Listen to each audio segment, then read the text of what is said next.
podcast. I'm your host, Ashley Hendrickson, and I'm here today and very excited to introduce you to my friend, Joya Van Der Laan. Hi. She is our nurse practitioner, and we're going to learn a little bit more about her and what she does and what her practice looks like. So, Joya, why don't you just tell us a little bit about yourself and your background and what you're doing? Sure. So I'm a board certified family nurse practitioner, and I've been doing that since 2011. I have my own practice, Nourish House Calls, and I see patients in their homes, in their offices. I also have started, since the pandemic, seeing patients virtually and then at an office as well. So there's lots of different options. I practice from a functional medicine standpoint, and so I want to get to the root cause of people's problems. Right. I don't want to treat with Band-Aids and kind of hide symptoms while not really dealing with the root cause. So that's kind of how I approach a patient, how I approach symptoms. I do IV therapy, I do bioidentical hormone replacement therapy, I have a laser that I use, I do ozone. I kind of have a lot of different modalities that I can use to help people get to the root cause of why their symptoms are happening to them. Yeah, and that's so important. If you've been following along at all, you know that I'm extremely passionate about functional medicine and finding the root cause of why people are expressing the disease that they are. So you can understand why Joy is such a great fit here to help support our clients on their healing journeys. But just to get a little bit more background into what you're doing, what is it that kind of got you interested in becoming a nurse practitioner in the first place? Mm-hmm. So I was always interested as a kid in medicine. You play doctor as a kid, right? But maybe I was a little more interested in that than your typical kid. I always just had a passion for learning about the body and how it worked, and I always wanted to know why, whether it was about the body or about how the TV worked or how something worked. And I feel like that helped me to understand in general how things worked better, but also has served me well in terms of, well, how does the body work, right? And because if you understand how something works, you can very well understand how to fix problems. Or why it's not working. Right. Yeah, I think the digging is important. Having that really inquisitive mind in the functional medicine space that's probably the most important aspect of it, right? Being willing to be curious and knowing what questions to ask, and sometimes knowing that you don't know all the questions to ask, but you're willing to work to find out. Right, and knowing that you might not have all the answers and you're going to have to do some digging. Yes. So functional medicine is a lot of digging, you guys. It is following hunches, which with so much time in practice, you become very, very good at kind of picking up on potential symptoms and what they may be suggestive of. So working with someone like Joya is a really, really great option for people who have maybe tried all the things and they're just not working. You'd mentioned IV therapy. Can you talk a little bit about what that means and how it helps facilitate the healing process for patients? Yeah, so back up to how it works, right? So when we take a supplement orally, we can expect about 30 to 40% absorption, just based on how our GI system works. It's into the stomach, and then it has to go through the liver, which is a filter in part, right? So if we think about oral supplements, which are wonderful and necessary, we get about 30 to 40% absorption typically. And that's assuming we have a healthy gut. Right, which we know most people don't. Right. When we do IV, I can start an IV in somebody's arm, and it's immediately and directly 100% going into their system, right? It's 100% absorbed. We can also give higher doses of things. We'll take vitamin C as an example. If somebody took 1,000, 2,000, 3,000, 4,000, 5,000 milligrams of vitamin C orally by mouth, likely they're going to have diarrhea because the body is not able to absorb that much vitamin C at one time, and so it flushes out the excess. With IV, 5 grams is a low-ish starting dose for vitamin C, and there's zero effect on the GI system in terms of diarrhea. And so I give 50, 60, 70 grams of vitamin C with zero GI effects. So that's really important because vitamin C is such an essential nutrient that so many people aren't getting enough of through diet alone. And it's so basic and so important. So what are some of the things that you would use vitamin C IV therapy for? What kind of conditions? So we have to think about dosing. Dosing is really important. Below 15 to 20 grams of vitamin C, we have an antioxidative therapy, so antioxidant. Above 15 to 20 grams, it's oxidative. So we have to think about what we're treating. If we're treating, anti-aging, or we want an energy boost or brain fog, or, kind of general wellness, below that 20-gram dose is going to be what we're looking for. When I'm treating somebody who is getting cancer therapy, for example, or we're fighting a virus or a bacteria that we want to attack specifically, well, now I want to use a more oxidative therapy because we're going after something that we kind of want to kill, whether it's the cancer, the virus, the bacteria. And so it's oxidative at first, in other words, provides a little bit of stress, and so can help to kill and help kick that immune system into action.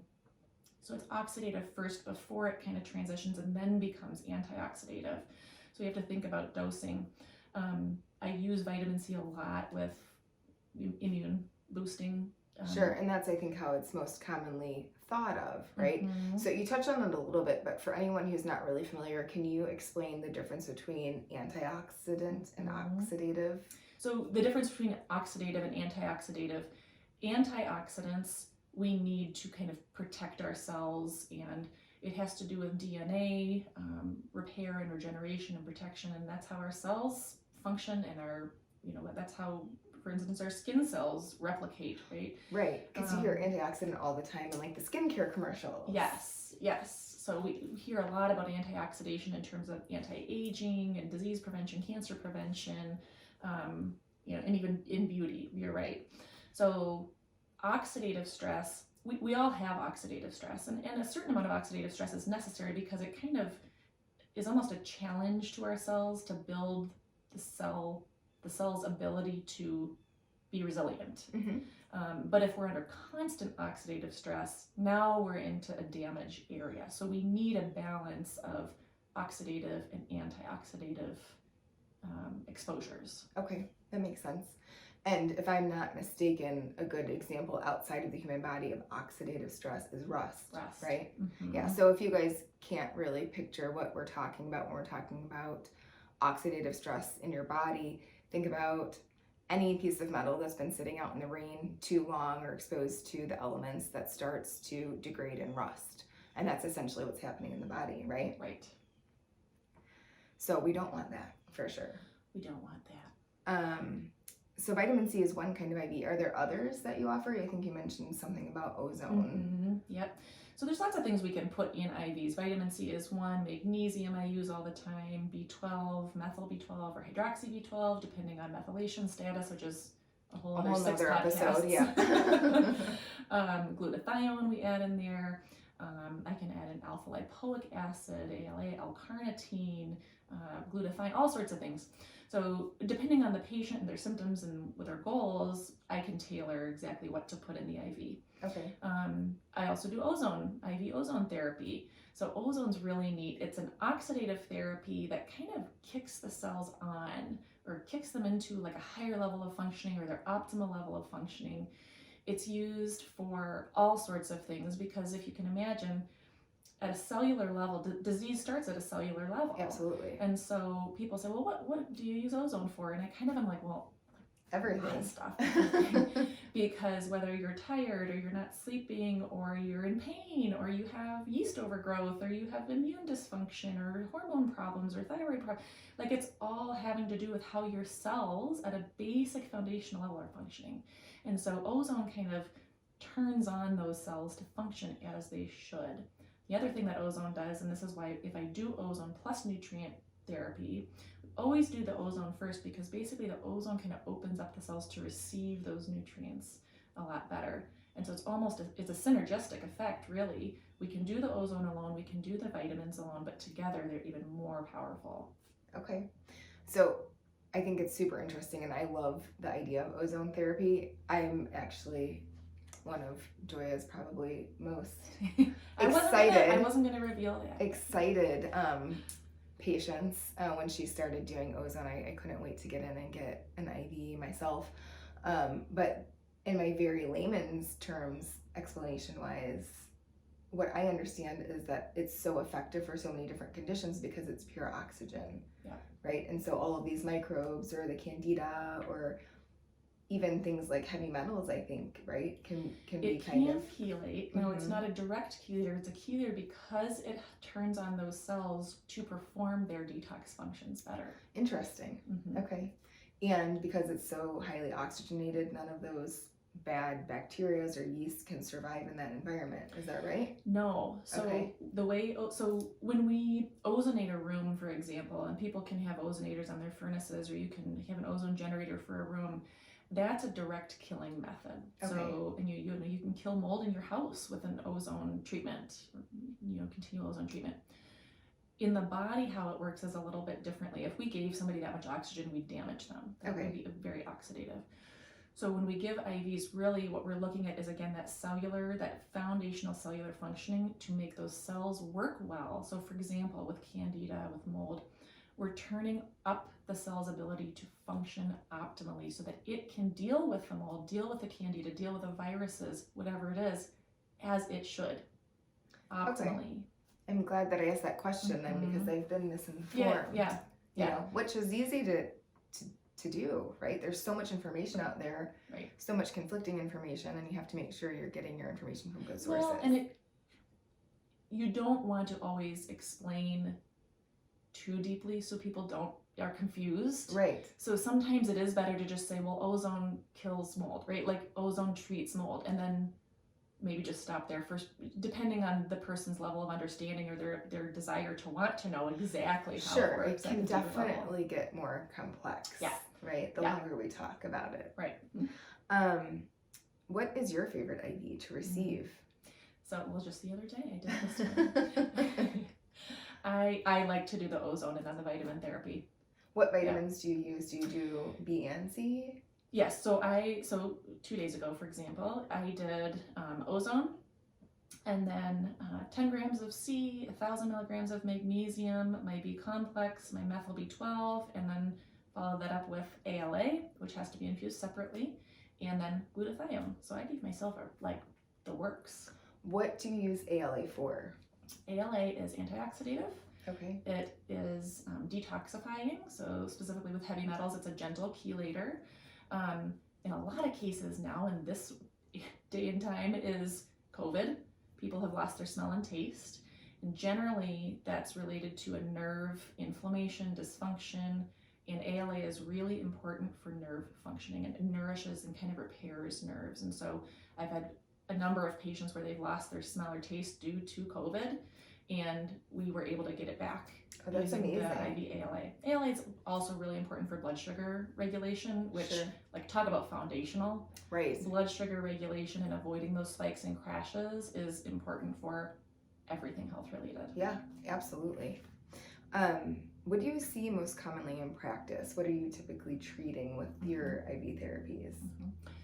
Fatigue, brain fog, insomnia, performance issues, like I'm working out but I'm not seeing results, weight loss problems, right? I can't lose weight. I'm doing some chelating. A lot of times it's these symptoms that have been really evasive to traditional medicine, right? The fatigue, the brain fog, maybe some GI stomach issues. I'm bloated, or I'm constipated and nobody can figure out why, or they just told me to take Miralax and that forever, that was it. So it's kind of these symptoms that are not easily treated in traditional medicine. Okay. These tricky ones. Yeah, makes sense. That's how I ended up here, right? My doctor said, take Miralax for the rest of your life. And I was like, that doesn't really sound like a good idea to me. Nope. I'm not the expert here, but I don't know. Well, I think in a way we're all experts of our own bodies. Right? Yeah, absolutely. You tune in and listen to your body. Did cavemen have to use Miralax to poop? Right. No. And you know what I found out? It was a magnesium deficiency, right? Which it is for so many people. So simple. Just magnesium. Right. Mag citrate to the rescue. Right. I mean. Right. And you can dose yourself. You listen to your body. Take a little bit more. Oh, I went good. Yeah. That's my dose. it's so individualized. Yep. And I actually love the one that Designs for Health puts out because it's powder and it's so easy to adjust the dosage depending on, when you hit that And magnesium level. Don't worry. Because it can cause diarrhea if you get too much. I'm not surprised we're talking about poop. Again, No. Talk about foundational. Right. And magnesium doesn't taste bad. So like even kids, it's very safe for kids. Really the only people who I say watch out, people with kidney function problems. But that's pretty rare. Yeah. So yeah, just titrate up, see how much you need. Yeah. It's simple. It's very simple. Yep. So if you guys are having trouble pooping, everything comes down to mag citrate. Yeah, pooping's so important. Yeah. Maybe we'll have a whole episode about pooping. Oh, so we talked a little bit about it, but what other healing modalities are you offering in your practice? Yeah, so general medical visits, right? So I offer a lot of functional medicine testing. So whether that's hormone testing, which I do a whole lot of, gut testing, I do a whole lot of micronutrient testing, organic acid testing, allergy, food sensitivity testing. I kind of run the gamut. I do it all. But some of those common patients that I see are the hormone patients. And when I say hormone patients, I kind of have started to think about it as a web between hormones, adrenals, thyroid, because if you affect one, you affect the other two, for better or worse. So for example, a 55, 60-year-old woman going through or has gone through menopause, isn't sleeping, gaining weight, depressed, hot flashes, vaginal dryness, low libido, like she's miserable, right? And oftentimes we're told, well, that's menopause, so do you just have to get through it, right? No, no. There are solutions, there are healthy and safe solutions that can make you feel like yourself again. These women often say, just don't feel like myself. And so if we address hormones, and if we address then adrenals, because the longer somebody has been in a state of hormonal deficiency or imbalance, which is a stressed state, those adrenals now have been working so hard to kind of compensate. Now the thyroid too can be imbalanced. So oftentimes I'll find patients who come and, well, my thyroid's normal. Is it really normal? Like maybe we need to look a little deeper because a TSH alone really is not a good indicator of optimal thyroid function. Absolutely not. So we look a little bit deeper and ask some of those, next questions to dig a little deeper. I do a lot of the bioidentical hormone therapy when I find hormone dysfunction, but also then look at the adrenals and also look at the thyroid. How are they sleeping? How are they exercising? Are they over-exercising and doing what I call taking on a very high interest adrenal debt to pay those energy bills for now, but you're digging your hole a lot deeper. And if you guys remember from an earlier episode when I talked about my experience, and a lot of what I do in the coaching side is to re-educate, especially women, on overtraining. And for so many of us, we've used it as punishment over the years because we don't like our bodies, or we ate pizza or cake last night, or whatever the case may be. But it has never been coming from a place of love and nurturing and doing what's best for our bodies. No. It's come from I don't like myself very much and I need to fit this social norm, so I'm going to kill myself in the gym, thinking that we're going to get what we want. And when that doesn't work, we work out harder. Yeah. Because it worked. It should work. Guilty. We think it works, right? I mean, I crashed hard when I finally did get sick, and it was because I was way overdoing it. And those adrenals were so taxed that they just had nothing left. And then now you had to work to pay back those high interest debts, whether it was coffee or over-exercising, right? Yeah. So I see that all the time. Yeah. Yeah, and guess what, guys? Also thyroid dysfunction. Yep. And hormone imbalance. Go figure. In traditional medicine, it's here's the disease, here's the solution, right? And it's like a linear one relationship. If we really look at how the body works actually, it's so much more of a web where if we affect something over here or something is affected over here, all these things here can change. Right, and that's why I think functional medicine is so important, is because it actually is looking at the body as a whole and the patient or client as an individual. So just because I'm having hormone issues and you're having hormone issues doesn't mean it's for the same reason. Right? So we have to really do the medicine from an individualized approach. Take a good history. Yeah. And ask these important questions that just can't get answered or asked in a short traditional 10-minute visit, right? Yeah. Were you exposed to mold when you were 5? Because that could be Right. playing a factor in what's going on with you right now. Right. And people just don't know that, and they don't think about it. Right. Yeah. So traditional medicine is very useful for a lot of different things. Absolutely. And functional medicine is more useful for other certain things. Yeah. So each has its place, certainly, being trained officially traditional medicine wise, and then additional training functional medicine wise. I see the place for both, but a lot of the patients that I've seen have not gotten the results that they want or need from traditional medicine, and they just don't know where else to look until they start knowing that they can ask these questions. Oh, there's somebody out there who will help me dig deeper and uncover, why am I feeling this way? Right. So yeah, absolutely. And I think especially in that demographic that you're talking about, so many times it just gets passed off as normal aging. yes. I can't even touch how many conditions we pass off as normal aging that are nothing more than some sort of underlying root cause dysfunction or toxicity. Right. So it's important to start to ask those questions if it is something that you're struggling with, and know that there are resources out here for you to help support you on your journey. How about patient success stories? Do you have any really good ones? There's one that immediately comes to mind. 55, 60-year-old woman came to me with hot flashes, not sleeping, mood disorder. She's having to care for her paraplegic husband. So she needs to be on point. Lots of stress. Lots of stress. Vaginal dryness, low libido, the whole thing. And she just had been told this was something she just had menopause worse than other women. Oh my goodness. So we do some testing, hormone testing, thyroid testing, looked into what is her diet like, how is she sleeping, what is her activity level like, what is her stress level like. And I ended up putting her on some bioidentical hormone replacement therapy. A B complex ends up being a supplement that I use all the time because, again, it's one of those foundational things that just about everybody needs and helps in some way just about everybody.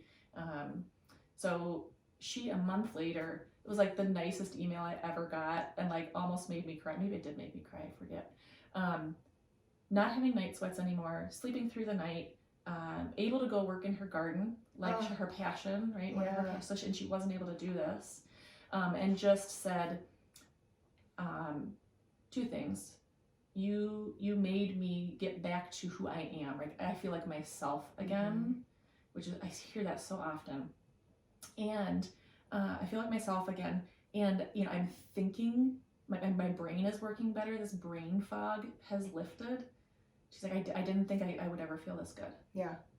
I always think it's so interesting that people don't realize how bad they feel until they start actually feeling good. They've adapted, and they've told themselves, or they've been told, that this is just what it's going to be. Yeah. And so they kind of resign themselves to that and go, well, I guess I better hunker down and, prepare it is what for it is. hot flashes Right. for the, next 10 years or whatever Yeah. it is. So, yeah. And the hormones are so important too, not only just for quality of life, but we know they're protective against osteoporosis, against heart disease, against dementia. And those are big things as Absolutely. we age. And they're just as important for men too. I mean, I see a lot of women. I also see some men, mostly the husbands of wives who I've helped, and now they're That's like, usually well, I how want it to get on goes. that train. Right? I want to feel good. So, and testosterone is so important for men, and we know it declines as they age. And as women age too, we need testosterone too. And we know it impacts their quality of life and their manhood, so to speak.